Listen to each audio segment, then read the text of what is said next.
Praise the lord, hallelujah, good morning. આજની પ્રેમી સલામ, નવા સપ્તાહને માટે, નવી ભેટને માટે પ્રભુનો આભાર. અને આજની સવારની કૃપાની દયા અને ભલાઈને માટે આભાર માનીએ છીએ. અને આજે સવારે આપણે ધન્યતાઓમાં ચોથી ધન્યતા જોવા માગીએ છીએ.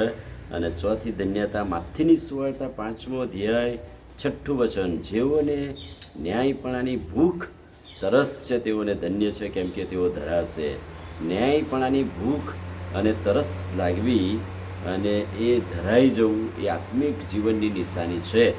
અને ભૂખ અનેક પ્રકારની હોય છે. પહેલી તો શારીરિક રીતે આપણને ખોરાકની ભૂખ હોય છે, ધનની ભૂખ હોય છે, માનની ભૂખ હોય છે, પ્રેમની ભૂખ હોય છે, સત્તાની ભૂખ હોય છે, વાસનાની ભૂખ હોય છે, રૂપની ભૂખ હોય છે. કેટલી ભૂખ પૃથ્વી પર માણસને છે, જે તૃપ્ત કરવા, તૃપ્ત થવા જુદા જુદા પ્રયત્ન કરે છે.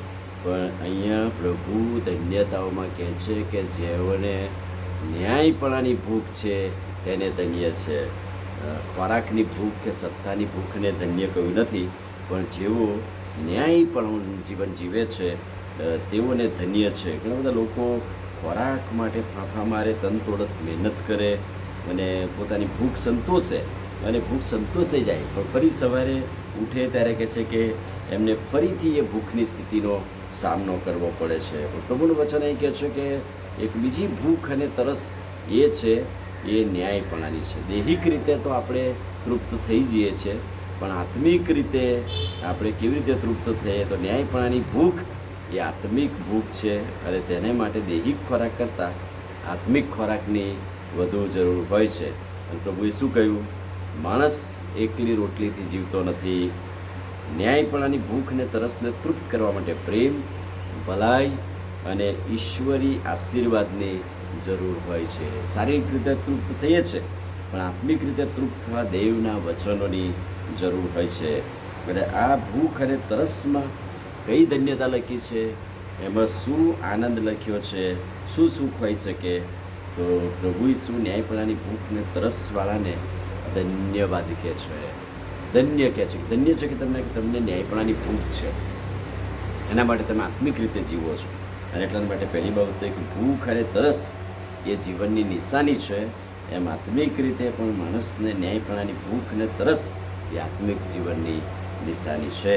અને પ્રભુનો સેવક ગીત કરતા દાઉદ શું કહે છે? હે યહોવા, તારે સારું મારો આત્મા તલપે છે, જેમ પાણીના નાણાને સારું હરણ તલપે છે, તેમ મારો આત્મા તારે સારું તલપે છે. એટલે આવી તલપ, આત્મિક જીવનની ભૂખ, ઉત્કંઠતા, ઉત્તેજારી હોય એને પ્રભુ કહે છે કે ધન્ય છે. હે ઈશ્વર, તું મારો દેવ છે, હું તને વહેલો શોધીશ.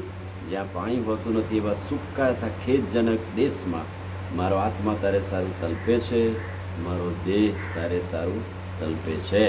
અને એટલા માટે ઉડાવ દીકરાની વાત પણ આપણને યાદ આવે છે. લખેલી સુવાર્તાના 15મા અધ્યાયમાં, અહીં તો હું ભૂખે મરું છું અને ઉઠીને બાપની પાસે ગયો. અહીં તો હું ભૂખે મરું છું.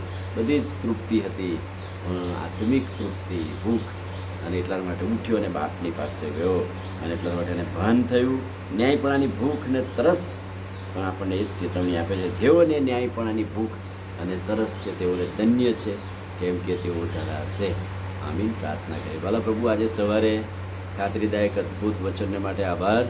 વચનના પ્રકાશમાં અમને દોરો, અમને તમારું સામર્થ્ય આપો. આજનો દિવસ અમારા માટે આશીર્વાદિત કરો. પ્રભુ ઈસુના નામમાં માગીએ છીએ, સાંભળોને માન્ય કરો. આમીન. God bless you.